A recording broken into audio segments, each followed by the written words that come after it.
கர்நாடக மாநிலம் சித்ரதுர்கா. இந்த ஊர் பேரு உங்க எல்லாருக்குமே பரிச்சயமான பேரா இருக்கும். ஏன்னா பிரபல நடிகர் தர்ஷனுடைய கேஸ்ல இந்த ஊர் ரொம்ப பிரபலமானது. அவருடைய கேஸ்ல இறந்து போன ரேணுகா சுவாமி கூட இந்த ஊரை சேர்ந்தவங்க. இந்த கேஸை விட போன வருடம் நடந்த, அதாவது 2025 ஆகஸ்ட் மாசம் நடந்த இன்னொரு முக்கியமான ஒரு கேஸ் இந்த ஊரை இன்னும் பரபரப்பா மாத்திருச்சு. சரி, அப்படி அங்க என்னதான் நடந்துச்சு அப்படிங்கிறத பார்க்கலாம். ஆகஸ்ட் 14, 2025 சித்ரதுர்கா இந்த ஏரியாவில் இருக்கிற ஒரு கவர்மெண்ட் ஹாஸ்டல்ல BA செகண்ட் இயர் படிக்கிற ஒரு கல்லூரி மாணவி, 19 வயசு உங்களுக்கு, இவங்க பேரு வர்ஷிதா. அன்னைக்கு அந்த ஹாஸ்டலுடைய வார்டன்ட்ட ஒரு லீவ் லெட்டர் எழுதி கொடுக்குறாங்க. ஏன்னா 3 நாள் உங்களுக்கு தொடர்ச்சியா லீவ் கிடைக்குது. ஃப்ரைடே அன்னைக்கு இண்டிபெண்டன்ஸ் டே, அதுக்கப்புறம் சாட்டர்டே சண்டே கிடைக்குது. இந்த 3 நாளும் நம்ம ஊருக்கு போயிட்டு வரலாம்னு சொல்லிட்டு இவங்க தங்கியிருக்கிற இந்த ஹாஸ்டல்ல இருந்து 30 கிலோமீட்டர் தான் இவங்க ஊர். ஸோ இந்த 3 நாளும் ஊருக்கு போயிட்டு வந்துடலாம் அப்படின்னு சொல்லிட்டு தான் அந்த பர்மிஷன் லெட்டரை அவங்க வார்டன்ட்ட கொடுக்குறாங்க. வார்டனும் அதை பர்மிட் பண்றாரு. அங்கிருந்து அவங்க கிளம்புறாங்க. அதிகபட்சமா 30 கிலோமீட்டருக்கு ஒரு மணி நேரத்துல இருந்து 2 மணி நேரத்துக்குள்ள வீடு போய் சேர்ந்துடலாம். அப்படி கிளம்புனவங்க அந்த 2 மணி நேரத்துல அவங்க வீட்டுக்கு போய் சேரல. 1 நாள் ஆச்சு, 2 நாள் ஆச்சு. இப்படி மகள் வீட்டுக்கு சேரலையே அப்படின்னு சொல்லிட்டு அவங்க அப்பா அம்மாவுக்கு டென்ஷன்.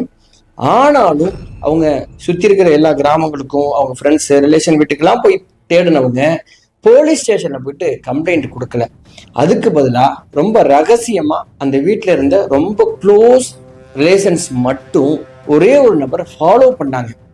ஏன் அந்த நபரை ஃபாலோ பண்ணாங்க, இந்த பெண்ணுக்கு என்ன ஆணுச்சு, அதுக்கப்புறம் சரியா 4 நாள் கழிச்சுதான் அந்த ஊர்ல மிகப்பெரிய இடி விழுகிற மாதிரியான அதிர்ச்சி செய்தி சேர்ந்துச்சு. அதுக்கப்புறம் இது அங்க இருக்கிற மாணவர்கள், பப்ளிக்கு, அவங்க மத்தியிலெல்லாம் பயங்கர உணர்ச்சி பூர்வமான ஒரு விஷயமா மாறி மிகப்பெரிய போராட்டத்துக்கு வழிவகுத்துச்சுன்னா பாத்துங்களேன். சரி, அந்த பெண்ணுக்கு என்ன நினைச்சு, இந்த ஃபேமிலி ஏன் கம்ப்ளைண்ட் கொடுக்கல, ஒருத்தரை ஃபாலோ பண்ணாங்களே அந்த நபர் யாரு, இப்படி பல மர்மமான விஷயங்களை பத்தி தான் இன்னைக்கு நம்ம இந்த கிரைம் கேஸ்ல பார்க்க போறோம். சரி, நம்மளே இது வரைக்கும் இந்த சேனலை நீங்க சப்ஸ்கிரைப் பண்ணாம பார்த்துட்டீங்கன்னா மறக்காம சப்ஸ்கிரைப் பண்ணி உங்க ஆதரவு தாங்க. மறக்காம இந்த வீடியோ பத்தியான உங்க கமெண்ட்ல நீங்க பதிவு பண்ணுங்க. சரி, நேரடியா இந்த கிரைம் சம்பவத்துக்குள்ள போயிடலாம். சரி, ஆகஸ்ட் 18, அதாவது இந்த பெண் காணாம போய் 4 நாள் ஆயிடுச்சு. அன்னைக்கு மதியம் மஞ்சுநாத் அப்படிங்கிற ஒரு 30 வயது நபர் NH48 இந்த ஹைவேல ஒரு பஸ்ல பிரயாணம் பண்ணிட்டு இருக்காரு. மதியம் சரியா 1 மணி இருக்கும். இந்த பஸ் ஒரு தாபாவில் நிக்குது மதிய சாப்பாட்டுக்காக. அந்த பஸ்ல இருந்து இறங்கின பாதி பேர் சாப்பிட போனாங்க.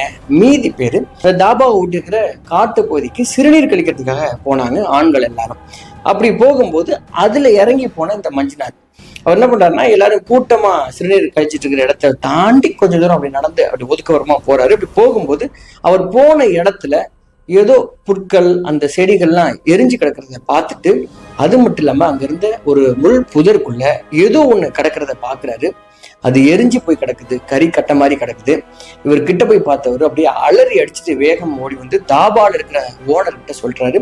அந்த ஓனரும் போய் பார்த்துட்டு வீதியில உறைஞ்சு போயிட்டு, அதுக்கப்புறம் சித்ரதுர்கா ஊரக காவல் நிலையத்துல இந்த ஓனர் போன் பண்ணி கம்ப்ளைண்ட் கொடுக்குறாரு. அங்கிருந்து போலீஸ் டீம் வர்றாங்க. மோப்ப நாய் சகிதமா ஃபோரன்சிக் டிபார்ட்மெண்ட் எல்லாருமே இந்த எரிஞ்சு கிடக்கிற பாடி இருக்கு இல்லையா, அந்த இடத்துக்கு அந்த கிரைம் சீனை அவங்க செக்யூர் பண்ணிட்டு அங்க வேற என்னெல்லாம் கிடக்கு அப்படின்னு சொல்லிட்டு அவங்க பரிசோதனை பண்ணி பார்க்க ஆரம்பிக்கிறாங்க. அப்படி வந்தவங்க எரிஞ்சு கிடக்கிற அந்த பாடியை பார்த்தா 80% எரிஞ்சபடி இருக்கிறது அந்த பாடி. சுத்தமா அடையாளமே தெரியலங்க. அந்த பாடி அப்படியே புரட்டி போடுறாங்க. அதுல கை பகுதி மட்டும் ஓரளவு எரியாம இருக்குது. அந்த கையில மல்லேஷ் அப்படின்னு சொல்லிட்டு டேட்டு குத்தப்பட்டு இருக்குது. உடனடியா வேற ஏதாவது இந்த இடத்துல பொருட்கள் கிடைக்குமா, தடயங்கள் வேற ஏதாவது கிடைக்குமான்னு சொல்லி அவங்க தேடும்போது ஒரே ஒரு வாட்டர் பாட்டில் மட்டும் கிடக்குது. செருப்புகள், பெண்கள் அணியக்கூடிய அந்த செருப்பும் கிடக்குது. இந்த வாட்டர் பாட்டில் எடுத்து அவங்க ஸ்மெல் பண்ணி பார்த்தவங்களுக்கு அதுல பெட்ரோல் வாங்கியிருக்கிறதுக்கான அந்த ஸ்மெல்லு வந்துச்சு. ஸோ அவங்க என்ன முடிவு பண்ணாங்க அப்படின்னா, ஏதோ ஒரு பெண்ணை இங்க கொண்டு அவங்க பாலியல் பலாத்காரம் பண்ணப்பட்டிருக்கலாம். அதுக்கப்புறம் இவங்களை துடிக்க கொன்னு எரிச்சிருக்காங்க அப்படிங்கிற மட்டும் தெரிய வருது. இந்த ஏரியாவில் மிஸ்ஸிங் கம்ப்ளைண்ட் ஏதாவது பதிவு பண்ணப்பட்டிருக்கா அப்படின்னு சொல்லிட்டு எல்லா ஸ்டேஷன்லையும் அந்த தகவலை கேட்குறாங்க. ஆனா அப்படி மிஸ்ஸிங் கம்ப்ளைண்ட் பதிவு பண்ணப்பட்ட தகவல்ல இருந்து இப்படி இறந்து கிடக்குற இந்த பாடிக்கு மேட்ச் ஆகுதா அப்படின்னா மேட்ச் ஆகவே இல்லை. சரி, கையில மல்லேஷ்னு ஒரு பேர் இருந்துச்சு இல்லையா, அந்த பேரு கூட ஏதாவது கம்ப்ளைண்ட் இருக்கா அப்படின்னு சொன்னா எந்த கம்ப்ளைண்ட் இல்லை. போலீஸுக்கு இந்த பாடியை ரெக்கவர் பண்ணி கவர்மெண்ட் ஹாஸ்பிட்டலுக்கு அனுப்புனதுக்கு அப்புறம் என்ன பண்றது, இந்த கேஸை எப்படி மூவ் பண்றது, ஏன்னா எந்த அடையாளம் இல்லை அப்படின்னு திக்கி திணறி இருக்கும் பொழுதுதான் ஒரு கப்புள், அவங்களுக்கு 50 வயசு அப்பாவுக்கு, 45 வயசு அந்த அம்மாவுக்கு. இந்த 2 பேரும் கர்நாடக மாநிலம் சித்ரதுர்கா ஊரக காவல் நிலையத்தில் வந்து ஒரு கம்ப்ளைண்ட் கொடுக்குறாங்க. என்ன சொல்றாங்கன்னா, என்னுடைய பெண்ணை காணா, மிஸ்ஸிங் கம்ப்ளைண்ட் கொடுக்குறாங்க. என்னைக்குமா காணா? ஆகஸ்ட் 14 இருந்து காணா. என்னைக்கு கம்ப்ளைண்ட் கொடுக்குறாங்கன்னா ஆகஸ்ட் 19.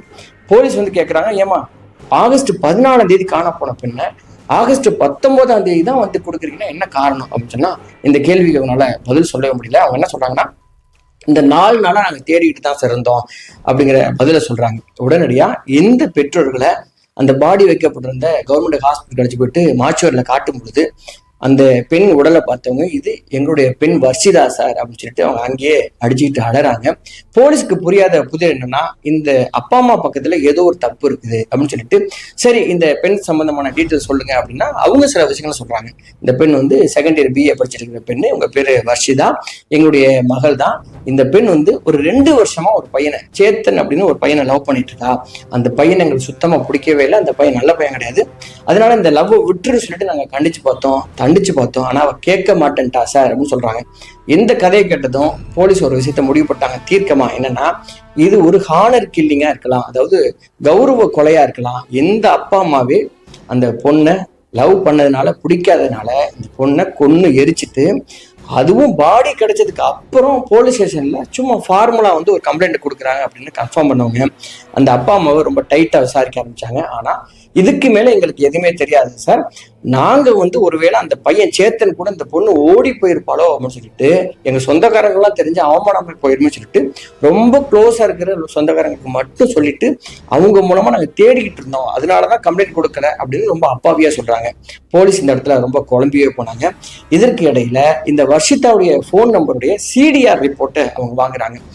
அந்த CDR ரிப்போர்ட்னா அந்த ஃபோன் ரெக்கார்ட்ஸ்ல யாருக்கெல்லாம் கால் பண்ணியிருக்காங்க, எங்கேருந்து கால் வந்திருக்கு, இப்படி எல்லா தகவலும் அதில் வரும். அப்படி வந்ததுல கடைசியா வர்ஷிதா சேத்தன் கிட்ட தான் பேசியிருக்காங்க. எந்த சேத்தன்?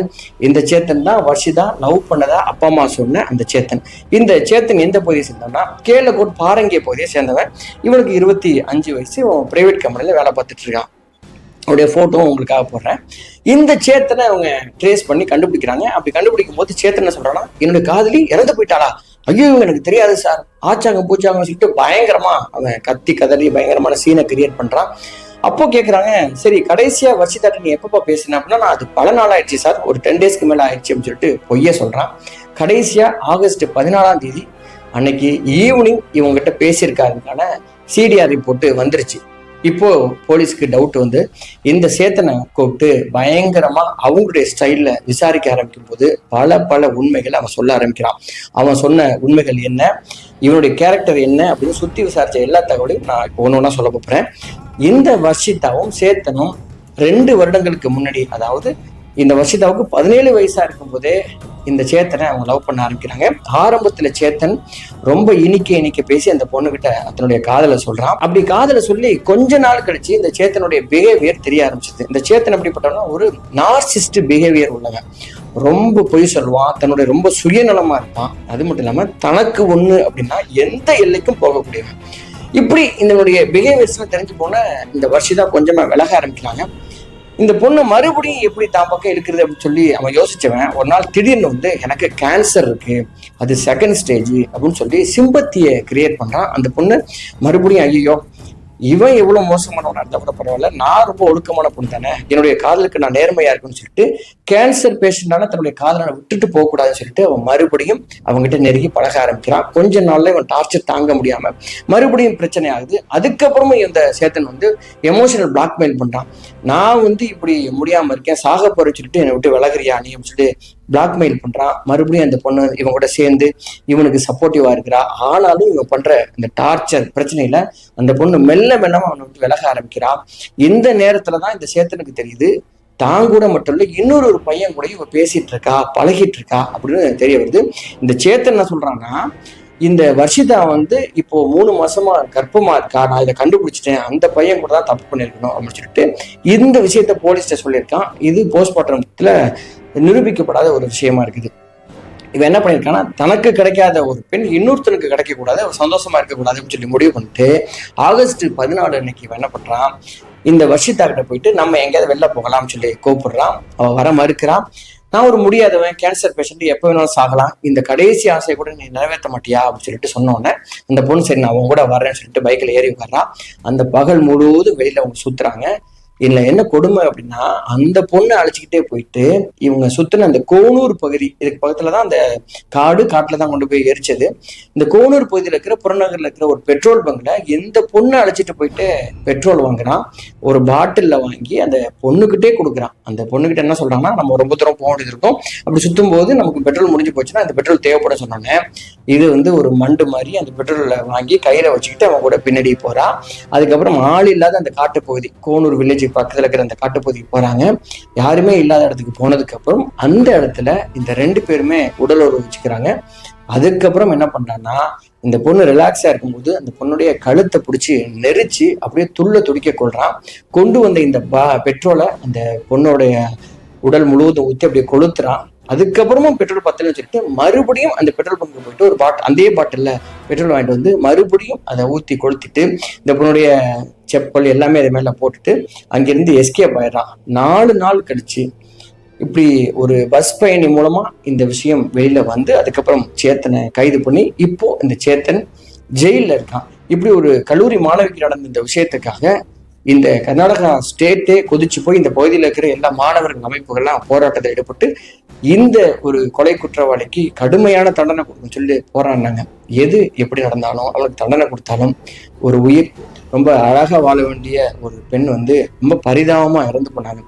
இந்த ஒரு கேஸ்ல இருந்து நம்ம கத்துக்க வேண்டிய பாடம் என்ன அப்படின்னா, சில நபர்களை நம்ம சுற்றி பெரும்பான்மையான நபர்கள் இந்த மாதிரி ரொம்ப விதவிதமான சைக்கியாட்ரிக் பிரச்சனை இருக்கிறவங்க, நார்சிஸ்டா இருக்கலாம், சுயநலமா இருக்கலாம், நிறைய நபர்கள் நம்மளை மேனிப்புலேட் பண்றவங்களா கூட இருக்கலாம். நம்மளால கண்டுபிடிக்க முடியாது. யார்கிட்டயாவது நம்ம நெருங்குறோம், நம்ம கிட்ட யாராவது நெருங்குறாங்க அப்படின்னா கொஞ்சம் அவங்கள பத்தி நீங்க தெரிஞ்சுக்கிங்க. உடனடியாக அவங்கள நம்பிடாதீங்க. கூடுமான அளவுக்கு ஒருத்தரை பத்தி நீங்க நல்லா தெரிஞ்சுக்கிட்டு இவங்க நம்ம லைஃப்க்கு செட் ஆவாங்களா அப்படிங்கிறத நீங்க கன்ஃபார்ம் பண்ணிக்கிட்டு அந்த திருமண வாழ்க்கைக்குள்ளேயும் உங்களை நம்புறதோ இல்லை அவங்க கூட சேர்ந்து டிராவல் பண்றதோ நீங்க முடிவு பண்ணுங்க. உங்க பேரண்ட்ஸ் உங்க வீட்டுல இருக்கிறவங்ககிட்ட உங்களை பத்தியான உண்மைகள், நீங்க எங்க போறீங்க வரீங்கிறதே நீங்க ஷேர் பண்ணீங்கன்னா உங்களுக்கு பாதுகாப்பு இருக்கும். சரி நண்பர்களே, இந்த கேஸை பத்தியான உங்க கருத்துக்களை நீங்க பதிவு பண்ணுங்க. மறக்காம இந்த சேனலை நீங்க சப்ஸ்கிரைப் பண்ணி ஆதரவு தாங்க. இது மாதிரியான நிறைய குற்றச்சம்பவங்களை இந்த சேனலை நான் வீடியோக்களை பதிவிட்டு வர்றேன். நிறைய வீடியோக்கள் என்னுடைய சேனலுடைய பிளேலிஸ்ட்ல இருக்கு. நீங்க விருப்பப்படுவீர்கள் அதை போய் பார்க்கலாம். மறக்காம நீங்க சப்ஸ்கிரைப் பண்ணி ஆதரவு தாங்க. நன்றி, வணக்கம்.